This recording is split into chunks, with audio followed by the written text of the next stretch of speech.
Salam. Sekali lagi salam.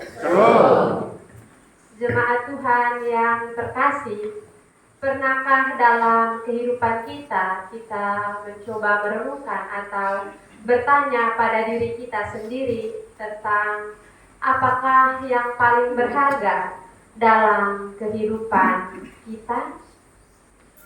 Saya ulangi, pernahkah dalam kehidupan kita mencoba merenung atau bertanya pada diri kita sendiri bahwa apa yang paling berharga dalam kehidupan kita? Bapak Mama, kekasih Tuhan, teks yang kita baca saat ini memberikan kepada kita sebuah jawaban yang sangat menggetarkan hati kita, yaitu Kristus adalah yang paling utama di atas segalanya. Kristus tidak hanya menjadi pencipta, tetapi sekaligus menjadi pemimpin yang memulihkan segala sesuatu. Bapak Mama, melalui teks ini mari kita gali beberapa hal yang ingin disampaikan Paulus bagi kita sekalian. Paulus mencatat ada beberapa keutamaan Kristus dalam teks yang kita baca, yaitu yang pertama, Yesus Kristus sang pencipta dan penopang segala sesuatu. Bapak Mama, dalam ayatnya yang ke-15 hingga ayatnya yang ke-17, Paulus sendiri menekankan tentang keilahian Kristus. Kristus merupakan manifestasi nyata dari Allah yang tidak terlihat. Kristus merupakan sang putra sulung yang mendahului segala keberadaan. Kristus juga tidak hanya sebagai pencipta, tetapi dia menopang alam semesta dengan kuasanya. Yang kedua, Kristus kepala gereja yang memimpin dengan kasih. Dalam ayatnya yang ke-18 menyoroti bahwa Kristus adalah kepala gereja dan jemaat adalah tubuhnya. Sebagai tubuh Kristus, kita dipanggil untuk hidup selaras atau hidup sesuai dengan kehendak Kristus, serta menjadikan Kristus sebagai yang paling utama atau menjadikan Kristus pusat dalam hidup kita. Karena Kristuslah yang akan memimpin kehidupan kita dan juga memberikan arah untuk kita dalam kita melangkah. Jemaat Tuhan yang terkasih, jika kita masih merasa terombang-ambing dengan pergumulan kehidupan kita, maka mari sejenak kita berefleksi bahwa apakah kita sudah memberikan ruang kepada Yesus, apakah kita sudah memberikan ruang kepada Kristus untuk Dia memimpin kehidupan kita. Saya ingat sekali khotbah Mama Nini beberapa minggu lalu tentang pertolongan Tuhan dalam kegagalan. Mama Nini mengatakan bahwa Tuhan tidak pernah membawa kita sejauh ini hanya untuk mengalami kegagalan. Dan dengan tegas saya menyatakan, ya, janji Tuhan tidak pernah tidak ditepati.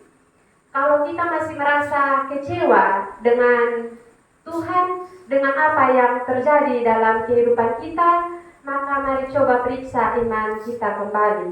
Mungkin ada yang salah dengan iman kita. Yang ketiga, Bapak Mama, Kristus penebus yang memulihkan segala sesuatu. Dalam ayatnya yang ke-19 hingga ayatnya yang ke-20 mengingatkan kita bahwa Allah berkenan agar anaknya yang tunggal menanggung dosa kita. Anaknya yang tunggal menanggung dosa kita dengan cara disalibkan. Mari kita berefleksi tentang betapa besar kasih Tuhan kita sehingga Dia rela menanggung dosa kita. Penebusan yang diberikan Kristus bukan hanya sekedar menghapus dosa kita, tetapi juga memulihkan relasi kita dengan Allah.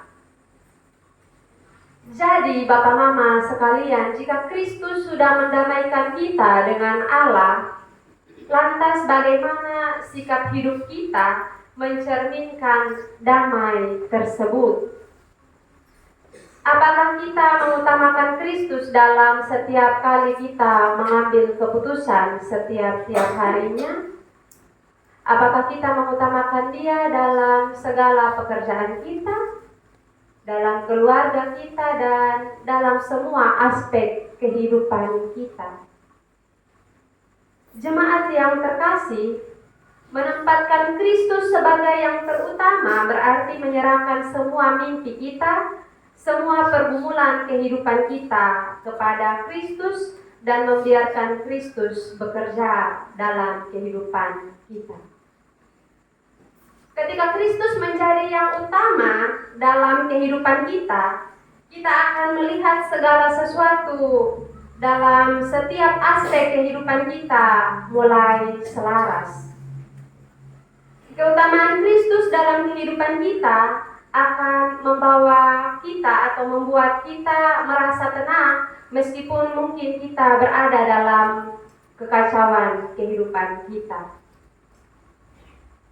Bapak Mama jemaat Tuhan yang terkasih, mari coba sejenak kita berefleksi kembali tentang pengalaman kita ketika kita berada dalam situasi yang benar-benar terpuruk dan hanya Tuhan yang menjadi satu-satunya harapan hidup kita. Apakah saat itu, saat kita menjadikan Kristus satu-satunya harapan dalam kehidupan kita, kita merasakan tenang meskipun kita sedang menghadapi badai? Jika ya, berarti keutamaan Kristus itu atau Kristus yang utama itu keberadaannya membuat kita tenang meskipun kita sedang berhadapan dengan badai. Pengalaman tersebut merupakan pengalaman yang nyata bahwa Kristus yang utama itu membawa kelegaan dan juga pengharapan yang tidak tergoyahkan dalam kehidupan kita. Mungkin ketika saya bertanya, apakah kita sudah mengutamakan Kristus dalam kehidupan kita, tentu kita semua akan menjawab ya.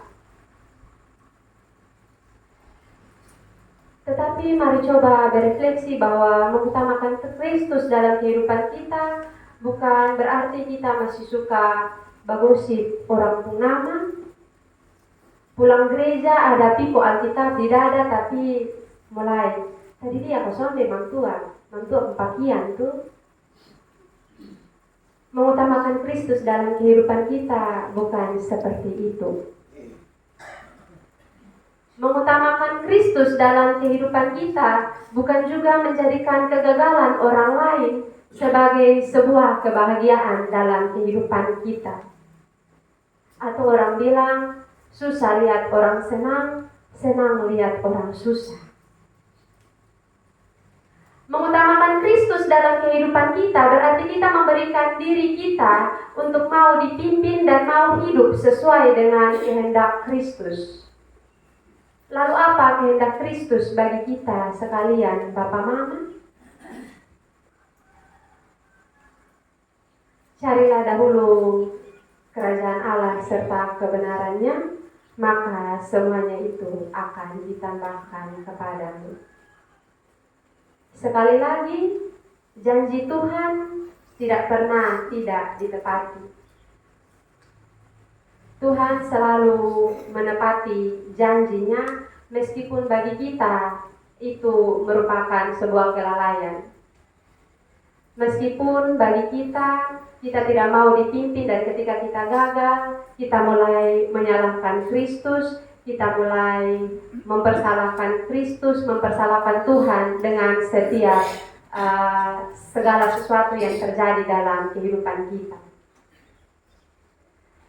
Saya ingat khotbah Mama ini tentang menjadikan Kristus atau membawa Tuhan dalam kehidupanmu, membawa Tuhan dalam kehidupan kita bukan berarti membuat kita terlepas dari setiap persoalan kehidupan kita.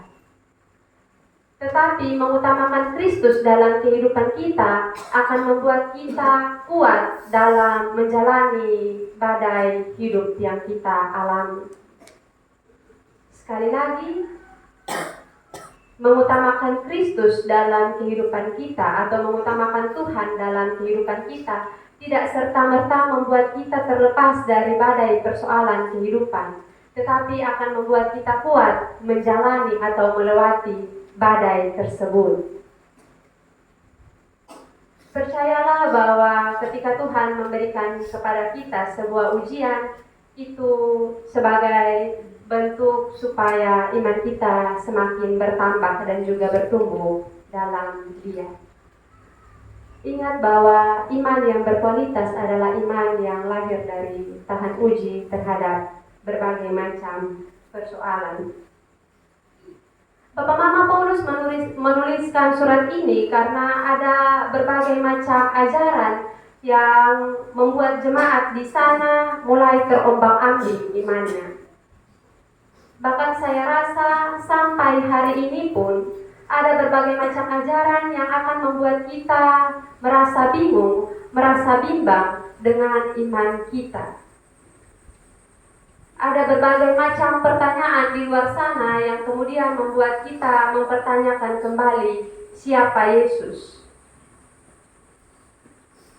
Karena itu, di tengah dunia yang memberikan berbagai macam pilihan, yang memberikan berbagai macam ilusi, tetaplah ingat panggilan untuk tetap setia mengutamakan Kristus dalam kehidupan kita dan di atas segalanya. Dalam liturgi kita hari ini merayakan Minggu Kristus Raja. Pengakuan Kristus sebagai Raja berarti memberikan Dia kuasa untuk memimpin hidup dan kehidupan kita. Sebagai hamba, mari bekerja sama dengan Tuhan kita untuk mengelola dan melestarikan alam yang sudah dipercayakan bagi kita untuk dipelihara. Kita hanya hamba, bekerjalah sesuai dengan status hamba. Jangan serakah untuk menjadi tuan. Karena dalam teks kita dikatakan bahwa segala sesuatu diciptakan oleh Dia dan untuk Dia, bukan untuk manusia. Karena itu, lakukanlah segala sesuatunya dengan tetap mengutamakan atau mengandalkan Kristus dalam kehidupan kita, maka kita akan terkagum-kagum dengan segala sesuatu yang Tuhan lakukan dalam kehidupan kita. Tuhan memberkati kita dengan firman-Nya. Amin untuk firman Tuhan.